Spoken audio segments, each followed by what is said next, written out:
Welcome back to what should I call this one? Sikuwa nimeprepare kufanya this sh tuseme short, but every time nasemanga short we end up kukuwa long. Hopefully you guys are doing well. Nimesema ni discuss a few things before the watch along, which is very weird kwa sababu huwa nasema that I want to maximize energy yenye niko nayo kwa watch along, but kumekuwa na a lot of news ama in the footballing world, hata tuseme world, most notably kuna hiyo ya Rashford, kuna mambo za kina Modric na doping, European Super League imerudi, Carabao Cup preview. Kuna nini nyingine ya kuongelelea? Tunaweza ongelelea bado the fact that nimeona ati Man City wanataka ku go big in January, but I don't think hiyo nitaongelelea leo in such. But yeah, hopefully you guys are doing well.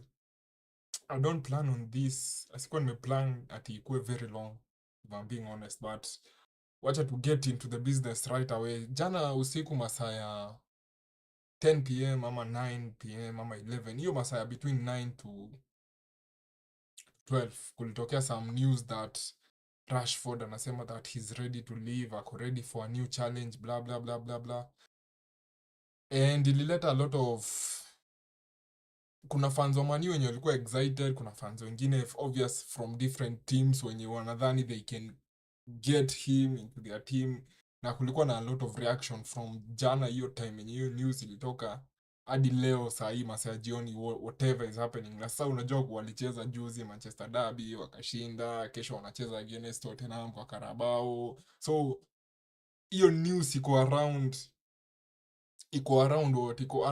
a lot of things in terms of Man United. Wametoka kushinda Derby, kesho wanacheza against Tottenham kwa Carabao, so ndio maana hiyo news imepick up hivyo. As I want to kuweka the exact word, juu situations kama hizi I don't think inakuwa very good ku paraphrase, kwa sababu naweza sema kitu afu nikuwe nime capture ama nimetumia the wrong word, so I'm going to use the exact words zenye Rashford alisema. Okay, wacha ni provide context.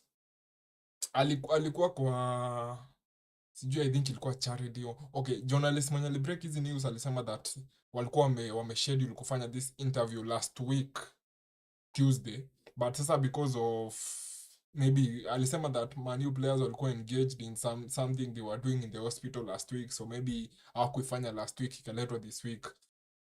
Ndio Rashford alikuwa anaongea na huyu journalist mwenye unaona anaitwa Henry Winter, na nimeona that he's a very reliable source in the UK.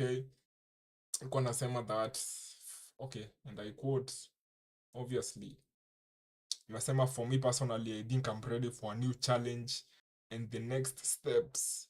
When I leave it's going to be no hard feelings. Okay, hapo maybe kuko na something to interpret. You're not going to have any negative comments from me about Manchester United.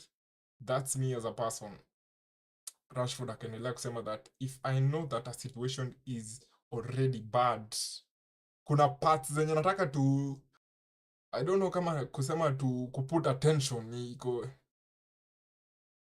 kuna pali nataka to focus, kama hiyo statement ya if I know that a situation is already bad, I'm not going to make it worse. Hapo maybe there is something to read into it. I've seen how other players have left in the past, and I don't want to be that person. When I leave and make a statement, pia hiyo is a very good thing. Anamaanisha that when the time comes, ama ile time yenye atasikia that he wants to come off this Man United whatever yenye unajua amekuwa Man U for a long time, amekuwa in the first team for 9 years na amekuwa Man U for 20 years, so ame grow up from the, should we call them from the other lower levels za Man U in terms of academy. Amekuwa huko for a while, so huwezi sema that ni player mwenye ni mgeni kwa Man U. Akaendelea akasema, I'm halfway through my career, I don't expect my peak to be now, which is very interesting considering that ako 27 years. And I would think that hiyo age ya between 25, 26, 27 ndio player huwa anaanza kupeak. That is when the peak huwa inaanza. Alafu anaendelea nasema that I've had 9 years so far in the Premier League. And that has taught me a lot. That helped me whatever grow as a player and as a person. So I don't have any regrets from the last 9 years. Obviously, ukitaka kusoma this actual article unaweza enda kwa hii website inaitwa goal.com, uandike goal.com Rashford, itakuletea tu the latest whatever.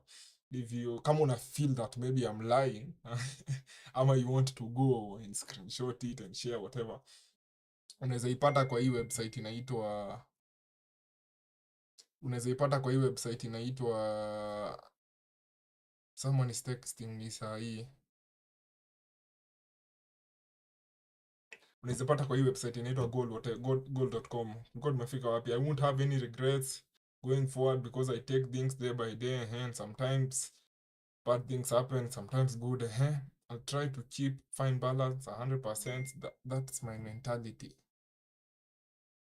Even for Rashford alisema. Na hii sasa, hii news ilikuwa received by the United. Wacha kwanza tuanze na United fans before to proceed kwa other people that wanaweza benefit from what Rashford was saying. In the last few years, Rashford amekuwa hata nilikuwa niseme amekuwa, watu wamekuwa wakimwangalia sana in terms of juu alikuwa wale players wenye when they came into the scene ama when they walipata hiyo breakout moment, watu walikuwa nadhani that pia yeye atakuwa among our players wenye they will ascend to the next level, most notably considering that he's older than Mbappe. Nakumbuka ile performance yenye Rashford alikuwa nayo against PSG, I think it was in 2019. Watu walikuwa na expect sasa Rashford ataendelea kuascend na atafika hiyo level yenye tunai classify kama world class in terms of how he performs, venye ana score, maybe venye ana create goals for his teammates. And I don't think inaweza kuwa wrong kusema that hajafika hiyo level. Na unaweza sema that amekuwa kwa sijui level yenye kwa chini tunaita average maybe. Amekuwa hapo for long to a point that unajua ukibreak out kuna ile yenye watu wanakupatia maybe period ya kusettle in, ndio uweze kuelewa, sijui kama una understand, such that the more una grow older watu wana expect to progress na uendelee kupanda juu. But sasa yeye ni kama amefika kama maximum, maybe sijui kama ni maximum based on zile performances zenye amekuwa nazo, you will say that haja break kwa hiyo world class level, kwa sababu world class, as much as watu wengi huwa wanaitumia, I would think that ni level yenye mtu ndio kuwa world class lazima ukuwe na constant ama consistent good performance. Hata si good, great throughout a period of time. Si ati unacheza leo vizuri pale alafu kesho una disappear. As in tukikuweka kwa season mzima tunaweza sema that tumecheza 70% of the games vizuri. Hiyo ndio inaweza kuwa classified as world class.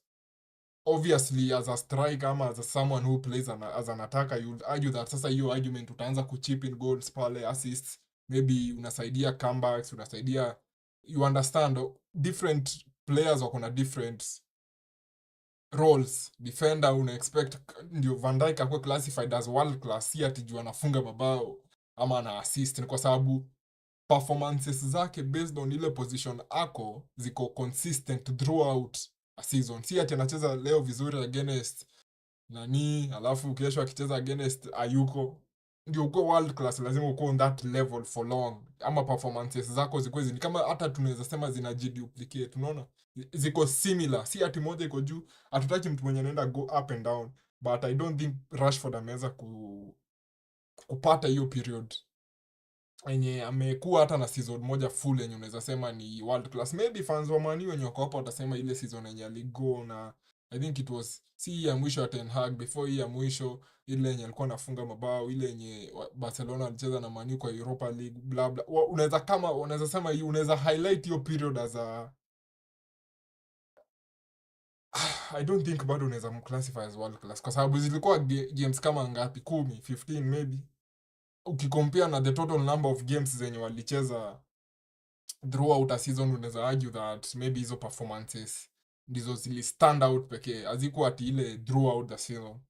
But sasa ni kama watu wamechoka naye. Wacha tuseme watu wamechoka, there is no need of kuhide. Ama na ile siku na watch along nilikuwa nafanya, sijui ilikuwa, I don't think ilikuwa Man U na Man City, sijui ilikuwa gani, but Man U alikuwa anacheza, nikasema that the moment watu wameanza kudoubt your contributions ama your attitude ama your mentality, especially kwa competition, kwa sports zenye ni team whatever, inakuwa very difficult kujiprove ama kujitoa kwa hiyo, tuseme hiyo class yenye watu wanakudoubt, watu wanadhani wewe you're not willing to do ama you're not willing to suffer. 9 months ago Rashford alikama out na interview akasema that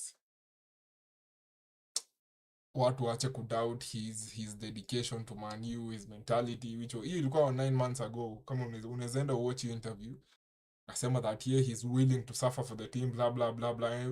Hiyo time yenye Ten Hag alikuwa under period whatever ilikuwa ngumu, but sasa jana ama hiyo jana usiku, sasa hii interview yenye imedrop, na unaweza ona kuna words kubwa sana amemention hapa, vitu kama za if I know that a situation is already bad, I'm not going to make it worse. Hapo sasa anamaanisha nini? Does he think situation yake ama relationship yake na Man U it's not the best, ama anamaanisha that maybe they no longer believe in him, so hataki kuharibu. Alafu anasema I've seen how other players have left, whatever. Hiyo ana reference watu wenye walikuwa na nini, relationship iliyoharibika between hao na Man U. So maybe you can read into zile vitu mingi zenye anasema. Na sasa sijui fans, si ati sijui, I think fans wengi wa Man U kama 60% ama 70%, they will say that akienda they won't be worried, kwa sababu I think hata hao wamenotice that ni kama kuna hiyo constant theme yenye they feel ni kama anawa frustrate and such that ni kama hayuko anawa frustrate, in short, that is what I meant.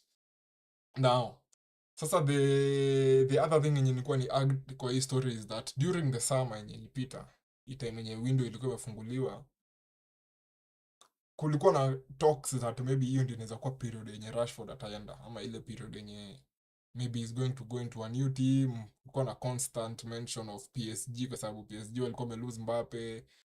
At that time mimi nilikuwa nasema aende in what, aende kwa sababu maybe wamesha win FA, maybe he's going to live on a high note.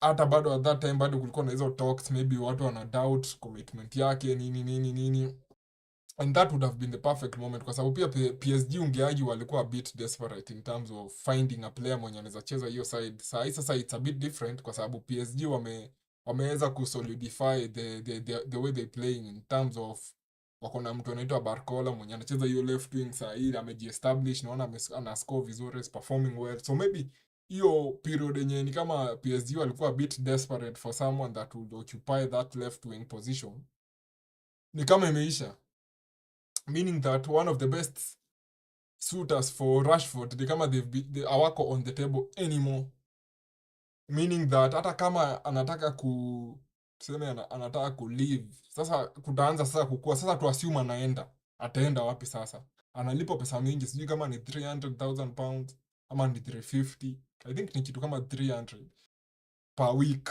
Unaona hiyo ni a lot of money. Sasa if he has to go somewhere, lazima aende pahali penye watamlipa hiyo pesa. Sijui contract yake iko hadi lini, sikukumbuka ku research hiyo before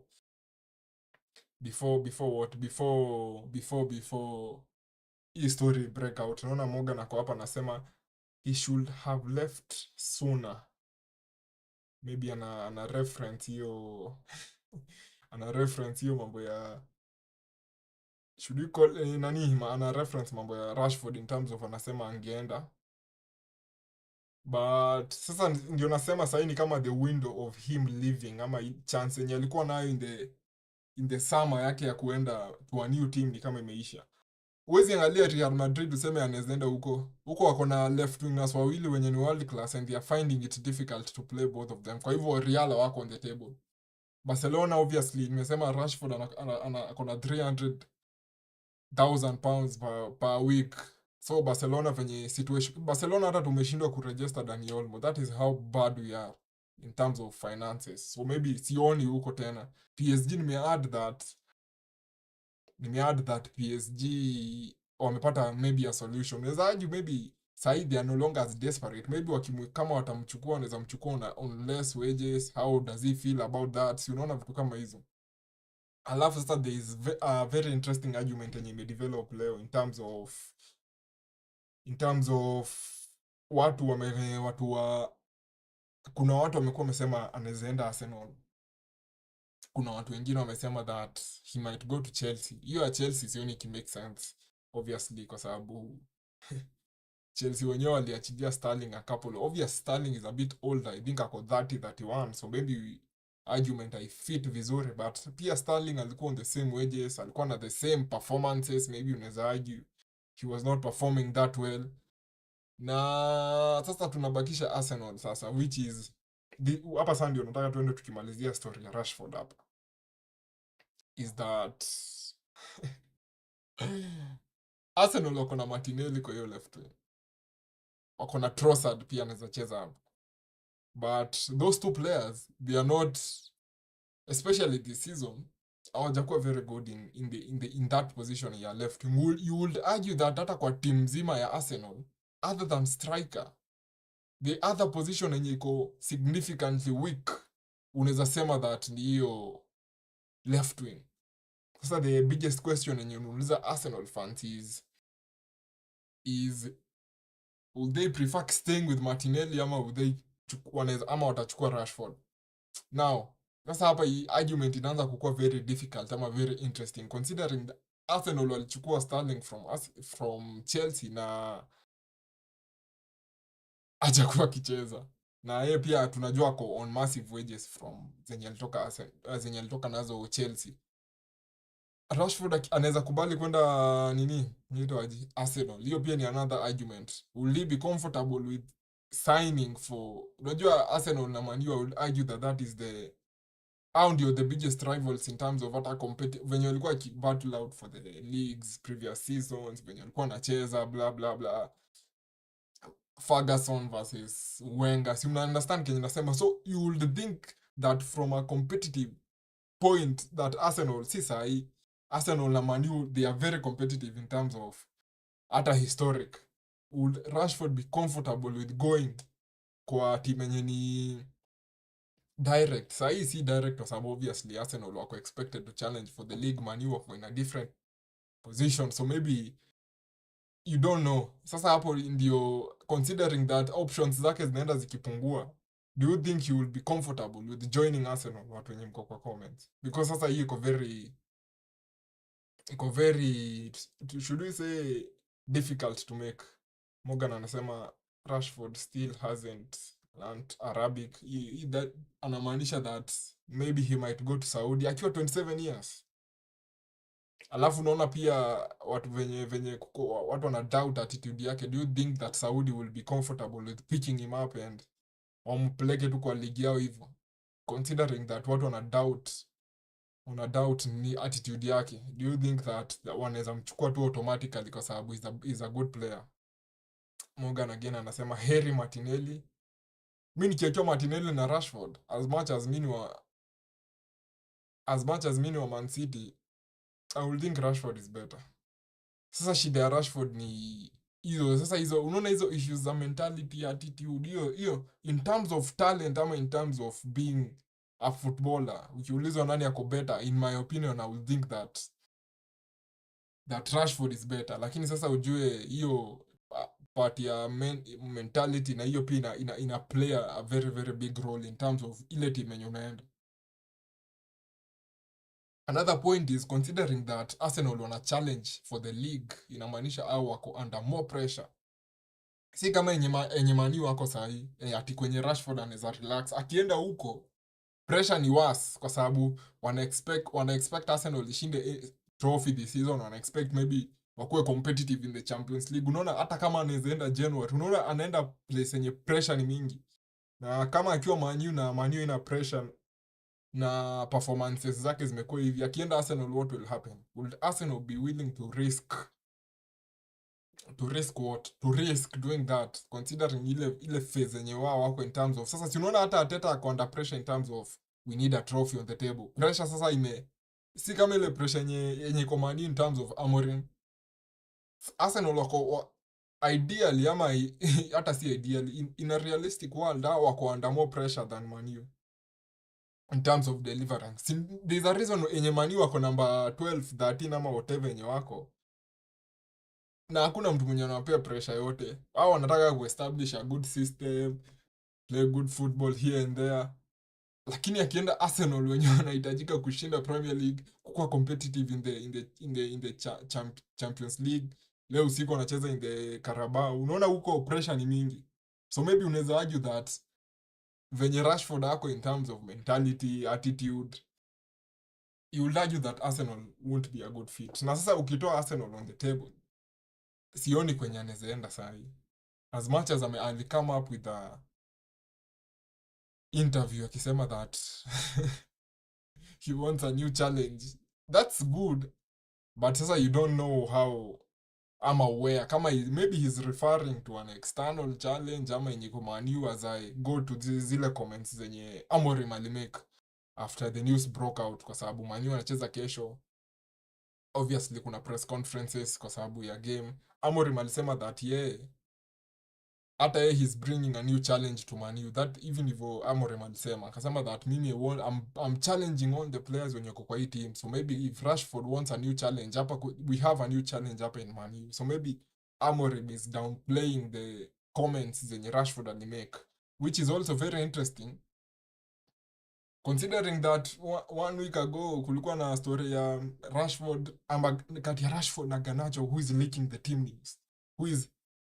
So unaona sasa hiyo relationship ya Amorim na Rashford haijaanza in a very good way in terms of zile vitu zenye wameundergo sahi. Obviously alifunga ile siku yenye alicheza against Ipswich yenye walidraw.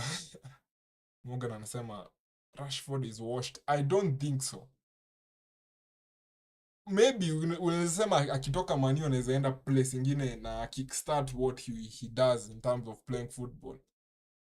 But hii comments zenye amemake considering that manager they have a new manager, maybe akona a good chance ya kuweza kujipresent in a better way. I don't think hii interview was necessary considering that sahi ni mid season, considering that maybe amesema hivyo juu anajua January maybe he wants to leave or something, maybe he's trying to, na bado hata kama he wants to leave, sasa imefanya vitu zikuwe worse kwa sababu whoever alikuwa tuseme kuna mtu amepanga kununua Rashford,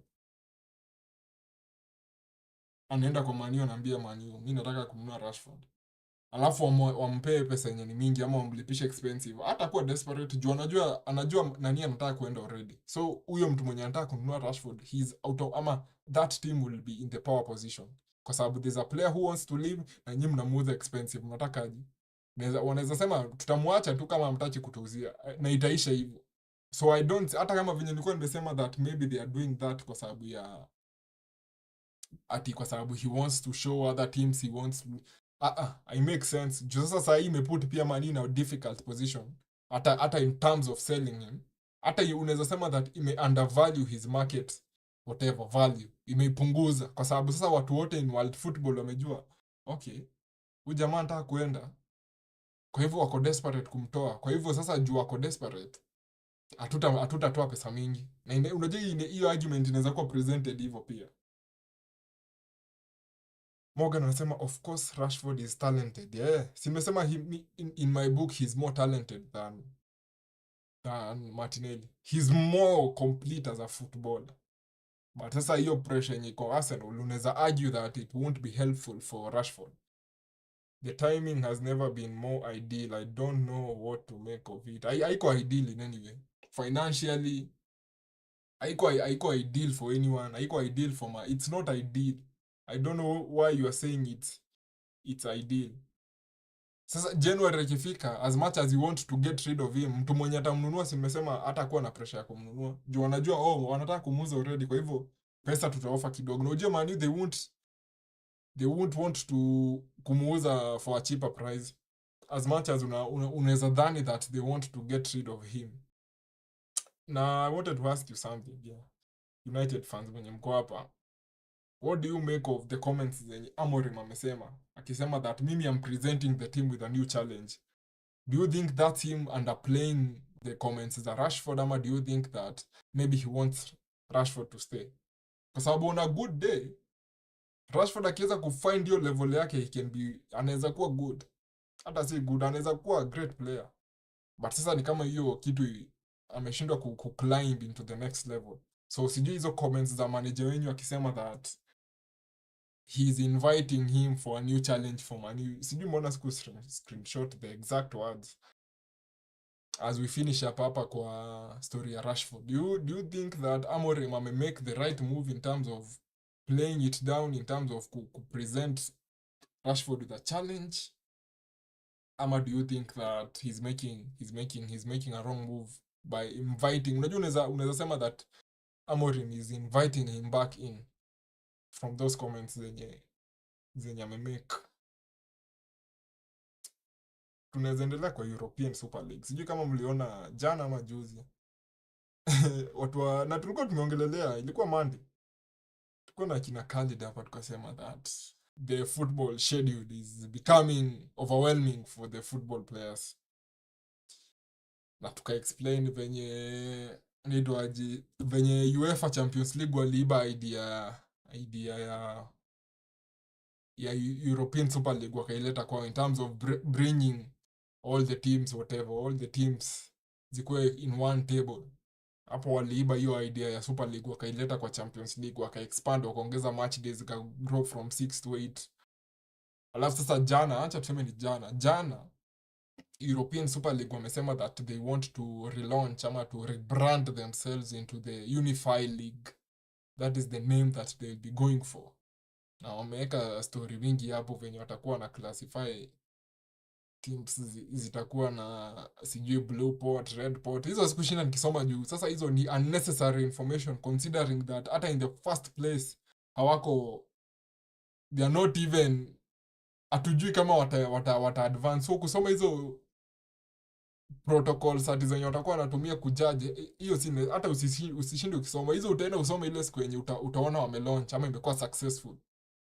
Na wamesema that they wrote a letter ama they petitioned to UEFA and to FIFA kuoneshana that they want to be competitive ama they want to relaunch mi nashinda nikiita European Super League. Sijui mambo yenye wamerebrand wanajiita Unified League inatoka wapi, but that is also very interesting considering that ililetwa 2022 ama 2021 hapo somewhere, hiyo period ya hapo. Na watu wengi at that time, kama mnaweza kumbuka, hiyo ilikuwa ile period yenye watu walikuwa wametoka fresh from the COVID lockdowns whatever, clubs hazikuwa zinafanya. Ndio maana clubs mingi zilirukia Super League kwa sababu waliona that kuko na financial incentives in terms of the amount of money yenye ilikuwa inaletwa kwa ama ilikuwa proposed in the Super League. But sasa tuliona venye ilikuwa met with a lot of criticism from pundits, from fans, kama fans wa Chelsea walikuwa na protest and what not, and hiyo story yote ya hiyo mwaka tunajua. But sasa the fact that wamerudi saa hii, do they have a better plan ama do they think that this is a perfect time ya launch hii tournament yao? Kwa sababu unajua the best thing ama ile kitu yenye naonanga Super League yenye inaweza fanya ikuwe better ni the fact that itakuwa the big teams peke yake. Barcelona, Real, Juventus, Man City, Man U, Liverpool, Inter, AC, PSG. Itakuwa tu collection ya only the big teams. Na advantage ya hiyo ni mkikuwa only big teams inamaanisha that kutakuwa na only big games. Na hiyo ndio kitu yenye I think UEFA walijaribu kufight in the new format yenye wameleta. Wamejaribu kueliminate ile kitu yenye kila group iko na teams mbili kubwa, afu teams mbili ndogo, afu hizo teams mbili kubwa zina qualify number 1 na 2. Wamejaribu kueliminate hiyo kitu ya clubs kubwa ndizo zina proceed. But sasa at the same time unaona hiyo table ya UEFA, hiyo number 1 to number 36, you can be sure that between number 1 to number hiyo 24 itakuwa big teams. Bado at the same time wamejisecure in terms of making sure that wenye wana advance pia yani ni the same two thing. Bado teams kubwa tu ndio ziko hapo. Na ndio maana UEFA wanaogopanga European Super League. Obviously kuna mambo za finance zenye nilikuwa nimesema nitamention. Hii Super League inakuanga, sijui kama mmenotice that wale watu wenye wanakuanga pioneers wa Super League wanakuanga Real Madrid, Juventus, Barcelona. And what is the common theme there, guys? What is the common theme hapo? The common theme is that hizo teams zote zenye ziko pioneers haziko kwa Premier League, and that is a very interesting thing, and I'm going to tell you why it is interesting. Teams in the Premier League, they make a lot of money, in terms of broadcasting, in terms of yani advantages za kuwa kwa Premier League. I don't think kuna mtu mwenye ako hapa mwenye ajui, hata kama unajua moja ama but being in the EPL, which is branded as the best league in the world, as in pesa yenye iko kwa EPL ni mingi sana. Ndio maana unaona ukienda ukompare the last 5 years spendings za EPL na za La Liga ama na za Serie A ama na za, unaweza pata za EPL ni kama hata double ya ile pesa yenye inatumika kwa La Liga. Na ndio maana hizi teams akina Real, Barca, Juve, whatever, wenye wako outside the Premier League wanajaribu ku-launch Super League as much as they can, kwa sababu they know that the financial incentives zenye wanaweza gain from having a successful European Super League ni mingi sana. Juu unajua timu kama Real na timu kama Barcelona, okay, wacha tuongeze Atletico, juu hizo ndizo zimeshikilia La Liga. Hizo pekee ndizo zimeshikilia La Liga peke yake. Hizo zikitolewa kwa La Liga ina collapse. Na wakiangalia ile pesa yenye clubs za EPL zina make, wana feeling ni kama as much as hizi teams ni kubwa historically ama in terms of being, hata ziko na history, ile pesa yenye wana make in their respective leagues I match the historic value yenye hizo clubs ziko nayo. Akina Real, akina Barca, akina Atletico, whatever, akina Juventus, huwezi wa compare na ile pesa yenye akina Man City wana make in the EPL, na akina Liverpool, na akina Arsenal, na akina anyone out top 6 wenye wako kwa EPL. Na ndio maana hao akina Barcelona, akina Real, akina Juventus, they want to make sure that Super League juu unajua sasa the advantage ya Super League itakuwa na pesa mingi sana, kwa sababu ni teams kubwa pekee. Teams kubwa zikikuwa zote pahali pamoja, pesa mingi inaletwa pamoja. It is a simple, hiyo argument inaishia hapo. Na ndio maana hizi teams zenye ziko outside the EPL huwa wanajaribu ku launch Super League as much as they can. Hata sasa hii kikataliwa wataenda tu, they come and rebrand it again and again. Hadi ile siku they will do their best to try and make it as intriguing ama as attractive as possible, kwa sababu wanajua the financial advantages yenye iko nayo. Morgan anarudi na comment ya he's behaving and performing as well as the interview show. He is behaving and performing as well as the interview shows how much he cares. Morgan ana twist the knife into Rashford's heart, kimwambia mambo za performances zake na care. But story ya Super League itakuwa interesting, hata financially. But sasa juu bado, hata ukiangalia bado, unajua UEFA inakuwa monopoly. Inakuwa monopoly kwa sababu pekee ndio wako kwa hiyo market. And there's a reason why they get keep on everyone else. Bado hatujaanza hata mambo za FIFA Club World Cup and everything yenye wamelaunch huko pia. There's a reason yenye UEFA, they only want to be the only sharks in the ocean, kwa sababu they know the amount of money they make. Na unajua hizi vitu kama akina FIFA na akina UEFA zinafaa kukuwa non-profit, but hawezi sema hivyo kwa sababu bado they still make money. The reason why hawataki Super League ikuwe launched ni kwa sababu Super League wakikuwa launched, ama European Super League ama Unified League, they will be direct competitors of UEFA.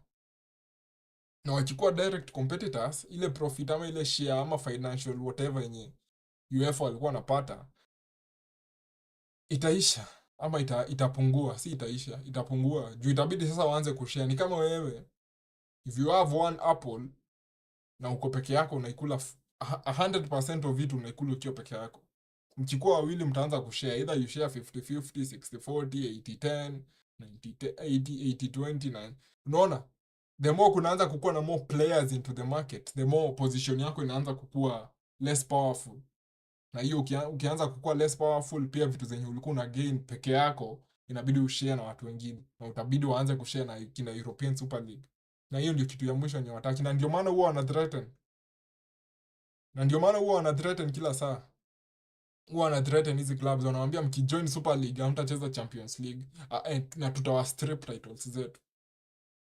Sasa hii situation I don't know how it will go, ama ita play out. My prediction ni somewhere maybe, whatever the outcome is, kutakuwa na Super League eventually tu, kwa sababu clubs pia zinaangalia pesa yenye zina make.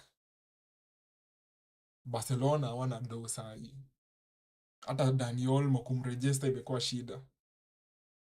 Kwa hivyo unaona Barcelona wako more attracted towards the Super League kwa sababu wako aware of the financial advantages yenye Super League ina present. You would argue that watu kama akina Man City na Newcastle, when they have money and they are being limited by the EPL in terms of FFP, PSR, wakienda Super League they can spend that money. Hata wakijoin huko itasaidia the FFP and their PSR. Watu kama Newcastle, they have the richest owners in world football, but hawezi spend hiyo do, na ndio maana unaona hata wana struggle inabidi wauze players wao, akina either watauza Isa kama watauza Bruno G ama whoever. They have the richest owners, but they can't spend that money. So unaona watu kama Newcastle wakijoin Super League waanze kupata hizo financial advantages, itasaidia their FFP ama their PSR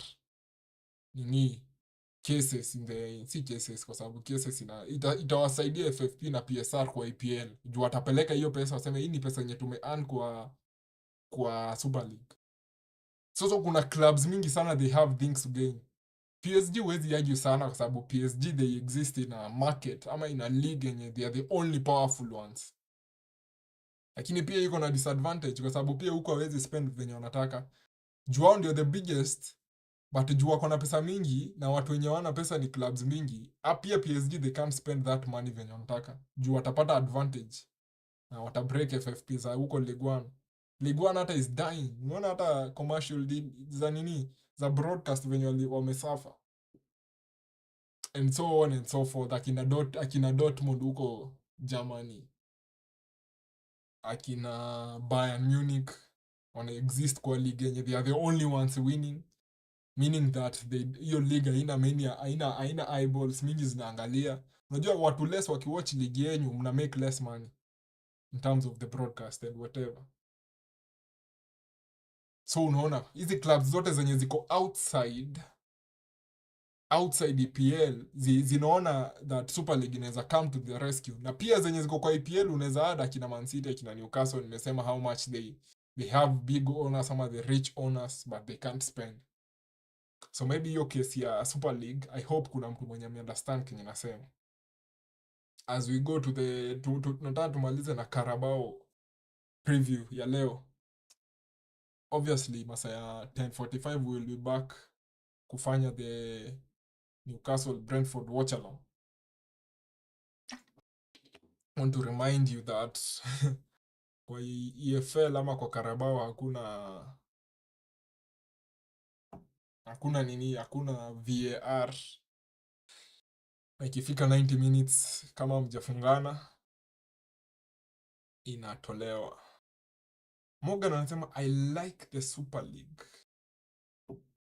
Why do you like the Super League? Why? Hata tusishinde tukisema why you like it. Unadhani itasaidia club yako aje? Kwa sababu that is what inafanya we like it.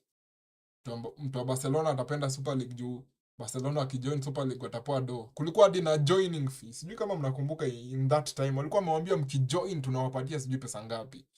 Kama naweza pata hiyo the actual amount yenye when wangejoin, I think kama ilikuwa kitu kama 200 million ama ukijoin tu if you joined that one.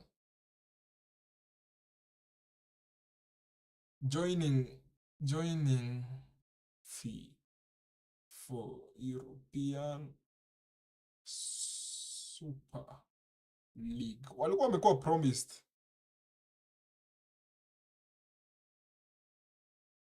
Kumbuki naleta articles zenye kulikuwa na pesa yenye walikuwa promised.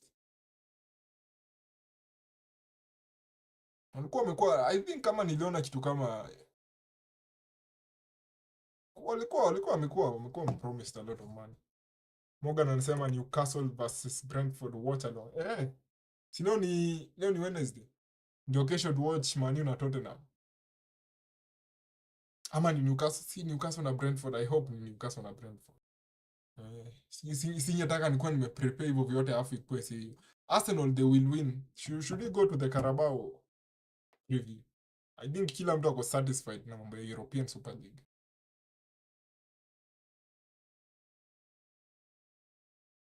Morgan anasema the money generated is good. Ile pesa yenye watu kama akina Man U watajoin Super League. Because they owners wenyu they are there for the moolah. They know what they will, hata Liverpool they will jump on it.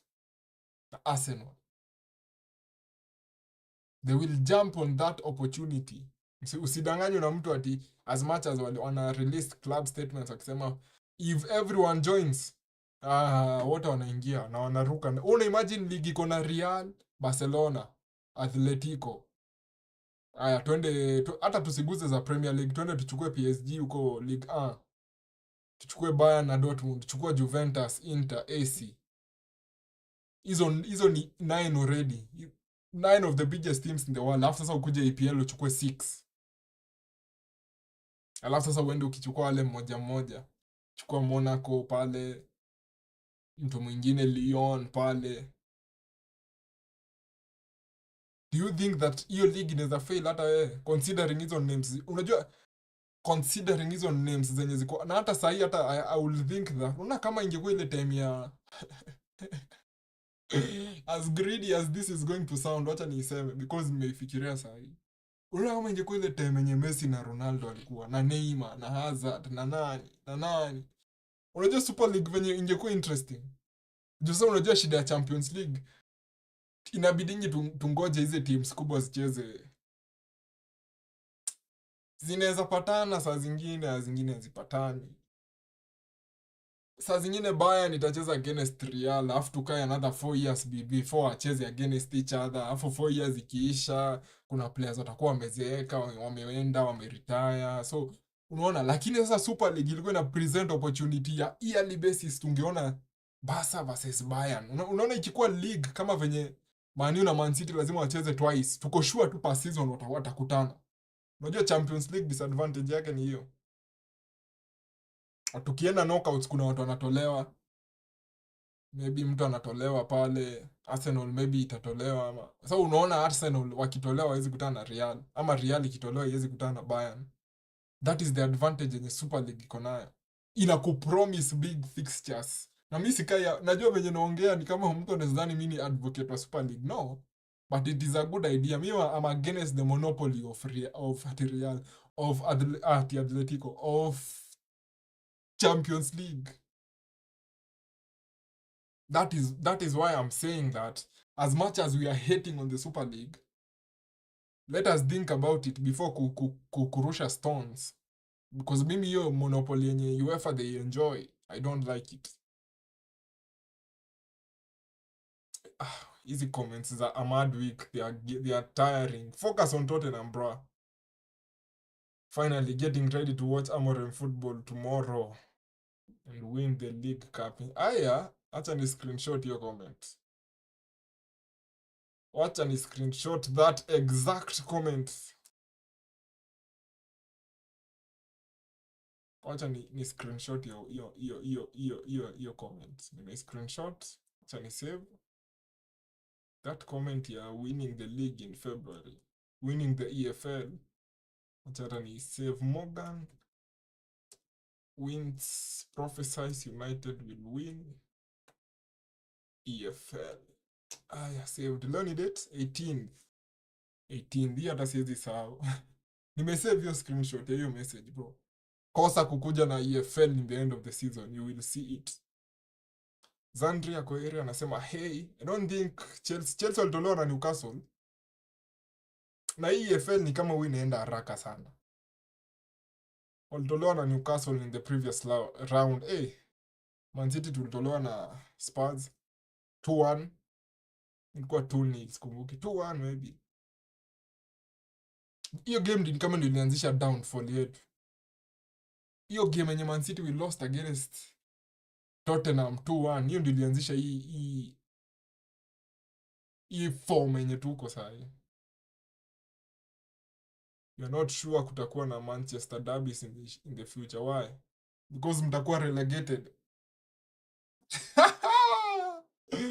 Because Man U mtakuwa relegated, you're not sure. I understand your concerns and your fears, Morgan. As a United fan, I know how you feel. But don't worry, hamwezi kuwa relegated. Na mkikuwa mtarudi. So hizi mambo zenye unasema you are afraid of derbies hazitakuwa in the future. Calm down. I think tunaweza enda kwa section ya EFL Cup ama Carabao preview games za leo. Monaco leo wanacheza pia against PSG. I think hao ndio wanaongoza hiyo ligi huko kwao. Ai, Monaco iko number 3. Wakishinda leo wanakaribia PSG by 4 points. But no one will be watching that. Leo kuko na Arsenal versus Crystal Palace at 10:30 p.m. Speaking of Arsenal versus Crystal Palace, mliona Arsenal, mliona the manager wa Arsenal anaitwa nani? Arteta akisema that he's won 3 trophies shamelessly. Aliambiwa you've only won 1 trophy, the FA Cup, in 5 years. Do you feel any pressure? Jamaa alisema shamelessly. No, we've also won the Community Shield twice. That is how sheepish mentality ya Arsenal iko. The main reason hata ile last season mliwin charity, inaitwa Charity Shield ama Community Shield, ni kwa sababu Man City ilikuwa imewin EPL na FA. So you are there by luck. You are there because you are the second best team in England, and I don't think that is valid. Team moja ikiwin FA na Premier League, mwenye anafaa kucheza kwa Community Shield ni mwenye alishinda Carabao. Hiyo yenye kuwa Man U, which was last season. Ile yenye Arsenal walitushinda kwa penalties. So hizi panga, you are there by luck, Arteta. Hii hata community shield inaonga hata nini friendly, inaona friendly rules. Mnaweza, you can do 7 subs, yellow cards they don't carry over. Yani inaona friend, inaona tu curtain raiser. So jamaa, the fact that he's this delusional, I'm starting to see why Arsenal fans are calling for his head. Kwa sababu hiyo ni kama aliwa gaslight, telling them that I've won 3 trophies in 5 years, na 2 ni Carabao, na hata kwa hizo Carabao zenye si Carabao, Community Shield. Na kwa hiyo moja ulijipata hapo because you are number 2 in the EPL, meaning that you lost. Hiyo ni gaslighting of the highest order. Morgan ana rebuttal hiyo joke yangu, anasema that nyinyi ndio mtakuwa close to relegation. Na the fact that we are 5th in our worst season, we are only how many points below the top 4 in our worst season. Unajua Man U mmekuwa na worst seasons ngapi in a row? Last season was your worst. Before that pia maybe ilikuwa your worst. Sai maybe you're in your worst. Nyinyi ndio mnaweza kuwa relegated. The table inaoneshana hiyo. I don't know what the EPL decides for City. Maybe expulsion from the league. Oh, mambo ya 115. Yeah, I don't think it. Watatu fine tu hiyo ya kukosa kucooperate. Hapo tu ndio watatu fine 35 million for failure to cooperate. As we go back to Arsenal and Palace, I don't know nani. Zinchenko ako injured, Ben White ako injured, Rice ako doubtful, Calafiori ni injury, Tomiyasu pia ni next year, early January.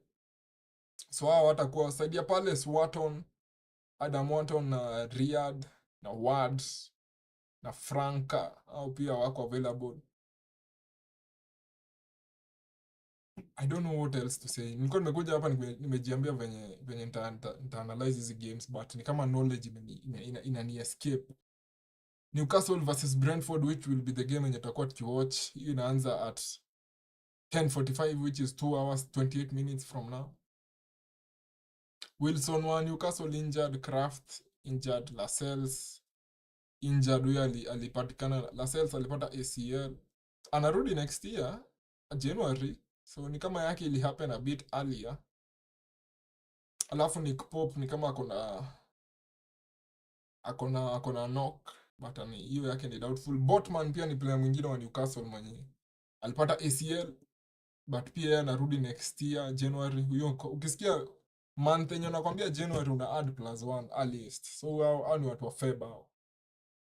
But hii ndio game yenye tutakuwa tukiwatch hapa. Sijui nyinyi mtakuwa mkiwatch game gani nyingine leo, kwa sababu I think that will be the most interesting one. Southampton and Liverpool yenye inaanza at 11. Southampton obviously wamesack their manager. RF ya Morgan anaitwa Russell Martin. Alikuwa sacked. He's no longer an employee of Southampton. So maybe wanaweza surprise hapo Liverpool, but I don't see it happening. Hata Liverpool wakichange the entire team, if they decide to go for the team B, but I would think that maybe they are still, hao ndio wanafaa kushindwa. Akishindwa hiyo game itakuwa very embarrassing. Very embarrassed. I don't know kama kuna anything yenye kuongelelea as we clock in 53 minutes. Kesho tutakuwa na Man U versus Spurs. Hiyo game ni saa ngapi? I hope it's earlier. 11 p.m. Hizi ma 11 p.m. hizi zinatumaliza hizi. They are too late. Some of these games ziko late sana. But unless kuna anything nataka kumention. Oh, Argentina will win the World Cup 2 years ago, 18th December. Hiyo ni FYI. Shout out to all the Argentina people watching. Como estas, mi amigos? Garnacho aliwin Puskas Award. United fans shamelessly wanashinda tu wakipoint, wakipost. Shameless fan base is shameless. Shameless fan base. But our focus venye wanaweza wata participate kesho against Spurs, ama venye watapanda from page 2 of the EPL team, of the EPL table, end the next page, wanawashinda tu wakipost Garnacho. Man U wako na one of the biggest fan base. Walikuwa nadhani that Garnacho atakosa kukuwa voted for that. Unajua inakuwa fan based voting. Fans ndio wana vote for vitu zote za FIFA best. Inakuwa fans. Vinicius alishinda Real. Si unaona kuko na constant pattern. Real wako na one of the biggest fan base, Vinicius ameshinda. Did you expect him to lose? Honestly. Hata wenye mmekuwa mkipost mkisema that unaona Rodri, mnataka kukompea fan base ya Real na ya Man City. Si nyinyi tu ndio mnasemanga City hatuna fans. Mlikuwa mna expect to vote Rodri ashinde hiyo. Inaitwa double standards. Pia Man U pia nyinyi mko in the same boat. Si mnasemanga mko na fans wengi. Mlikuwa mna expect mkoze kushinda hiyo award. That is fan based voting. Mimi ya mwisho nilivote ni ile yenye Messi ilishinda for certain reasons. You are talking about the greatest goal in EPL history, bro. Zile goals zenye naweza kumentionia hapa before tufike kwa hiyo bao ya Garnacho, you will be shocked. Personally, the greatest goal in EPL history for me ni ile yenye Henry alifunganga. I think ilikuwa against Tottenham. Ile yenye alizunguka for a shoot to out of nowhere. That is, for me, that is the greatest EPL goal. The biggest, ama the most important, ni ile yenye Aguero alifunga for Man City against QPR in the 3-2 Aguero moment. That is the most important goal in EPL history, hiyo ya Aguero at that time. Rodri rigged the Ballon d'Or off. Rodri rigged Ballon d'Or off Vinicius. So ni kama ume deny the statement yenye kutumia off mbili, ni kama you are supporting ama you are disagreeing with yourself. Hiyo ni another rumors za Morgan, anapenda hizo rumors sana. But I want to end it there so that I go and prepare for the watch along ya hiyo masaa. Hopefully mna enjoy hizi. Mimi na enjoy kufanya hizi shows zenye ni football talking, kwa sababu huwa naongea na nyinyi mara mingi, mnaongea na mimi. Hakuna pressure ya kuwatch Man City wakifollow, hakuna pressure ya kuwatch Barcelona. That is why I enjoy I'm enjoying hizi shows hivi kwa sababu ya si hazina pressure, you just talk about what is on top of your mind. Unaona kama hizi vitu naandika tu hapa afu naongelelea. Si kama ile ya pressure yenye funga ba wala nfunga. Lewandowski hapana. Hiyo inaleta a lot of talks. Inaleta a lot of negative energy. Most important goal ni yenye Bruno scored. Nani? Bruno Guimaraes against City at Old Trafford. Offside goal, illegal goal should be cancelled, na hizo points tatu zenye mlipewa tunafaa tuongezee kwa hii league ya this year. I want to end it there. Saini 8:22 8:25 nita end stream, so kama kuna kitu yenye mnataka kumention FYI watu wa Chelsea, boys wenyu Modric is doping. Nilikuwa nimesema nitaongelelea hiyo, but so watu wote wa Chelsea tu wachukuliwa watestiwe. That is all we want. Sinyi mlikuwa mnateta Man City mambo ya charges. Hata watu wote wa Chelsea wachukuliwa kuwe tested. That's all I'm saying. Wakuwe tested wote. Tunataka results zao za hizo test. Unajua labda hao jamaa wanadopa. But ni Modric peke yake, in all seriousness. Yeye ndiye amepatikana pekee with an illegal substance. Unajua ukipata na illegal substance unakuwa tested twice. Ya kwanza inaweza kuwa ilikuwa false flag. Kitestiwa mara ya pili ipatikane, bro, unakuwa banned. Na watu wote wenye wametumia hiyo substance walikuwa banned previously. So sijui Modric ni kama story yake inaenda story yake inaenda ikiisha. Na amekuwa akicheza tu against Conference League teams. So sijui kama he was allegedly doping against those teams. But Morgan anasema good show, good show. Hii show iko na vibes. Haina stress za kuwatch game.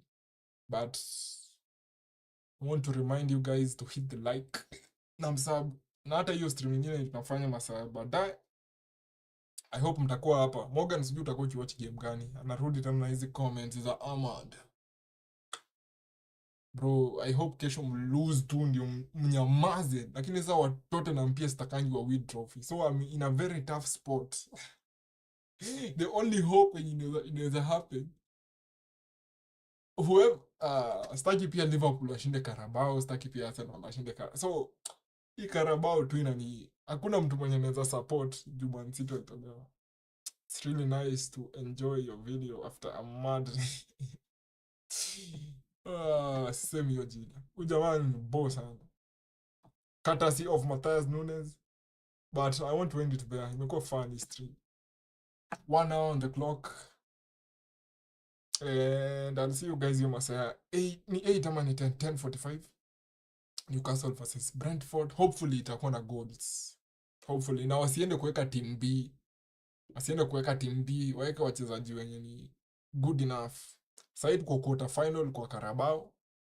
Alafu ndio winners wa leo wata advance semi automatically. I think draw itafanywa leo ama kesho. So maybe pia draw tutakuwa hapa. You see?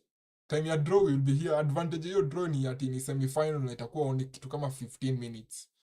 Ukifind any 15 minutes ama 20 minutes, tune in. But I want to end it there, so I hit the like. I'll see you guys at 10:45.